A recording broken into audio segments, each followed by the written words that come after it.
मी नीता सहर्ष स्वागत करत आहे माझ्या चॅनलमध्ये। आणि आजची आपली रेसिपी आहे कुळथाचं पिठलं। अतिशय वेगळ्या पद्धतीने मी हे जरा बनवत आहे, तर व्हिडिओ शेवटपर्यंत पूर्ण नक्की बघा आणि एकदा ही रेसिपी ट्राय करा, नक्कीच तुम्हाला आवडेल। तर साहित्य बघूया।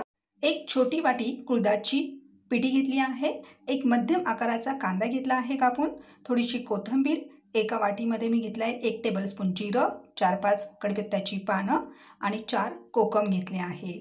तर सर्वात प्रथम एका पातेल्यामध्ये मी 2 ग्लास पाणी घेतलं आहे आणि कुळथाची जी पिठी आहे ती घालून घेतली आहे। ती व्यवस्थित अशी कालवून घ्यायची की ज्याच्या गुठल्या पडणार नाही, त्याच्यामुळे चमच्याने सतत ढवळत राहायचं आहे।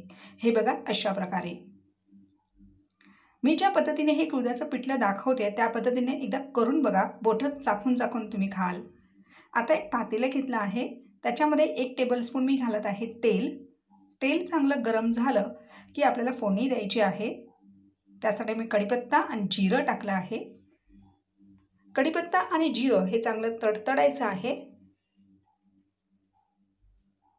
कढीपत्ता आणि जिरं चांगलं असं तडतडलं की आता घालायचा आहे कांदा। कांदा इथे मोठा मोठाच मी बघा कापून घेतला आहे, असाच कापून घ्या।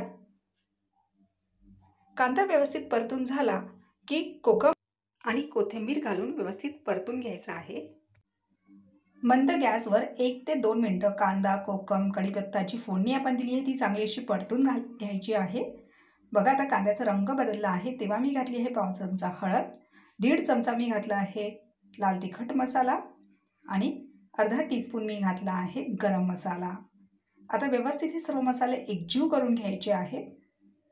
मस्त असा खमंग असा वास येतोय, यावेळी गॅस आपल्याला एकदम स्लो ठेवायचा आहे। आणि आता जे कुळथाचं पिठलं आपण पाण्यामध्ये कालवून ठेवलं आहे ते व्यवस्थितपणे परत ढवळून घ्यायचं की जेणेकरून गुठल्या होणार नाहीत आणि आपल्या फोडणीमध्ये आपल्याला हे ओतायचं आहे। आता हे सतत इथे ढवळत राहायचं आहे। थोडंसं मी इथे पाणी घालत आहे, हे मी थोडंसं जाड असं पिठलं बनवणार आहे, त्याच्यामुळे पाणी मी थोडं कमी घातलं आहे। चवीनुसार मीठ घालायचं आहे आणि सतत ढवळत राहायचं आहे जेणेकरून याच्या गुठल्या होणार नाहीत। एकदा शिजलं की मग ढवळायची गरज नसते, पण शिजेपर्यंत आपल्याला हे ढवळत राहायचं आहे। तर शिजायला हा वेळ नाही लागत, 1-2 मिनिटातच हे बघा असं जाडसर असं पिठलं हे तयार होतं आपलं।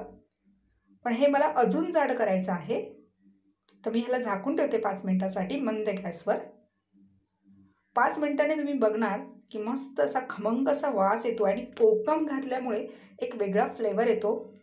या पद्धतीने एकदा तुम्ही हे पिठलं बनवून बघा। पिठलं हे आपलं रेडी झालेलं आहे आणि याचा फायदा असा आहे की हे जाडसर बनवल्यामुळे कधी कधी सकाळी उठायला आपल्याला उशीर होतो किंवा अचानक कुठून बाहेरून आपण आलो गावावरून वगैरे, तर भाजी नसते, तर अशा वेळी ही टिफिनमध्ये सुद्धा तुम्ही नेऊ शकता। तर ही रेसिपी आजची कशी वाटली कमेंटमध्ये नक्की कळवा। चॅनलला सबस्क्राईब करा, व्हिडिओ जास्तीत जास्त प्रियजनांना शेअर करा। भेटूया पुढच्या व्हिडिओमध्ये।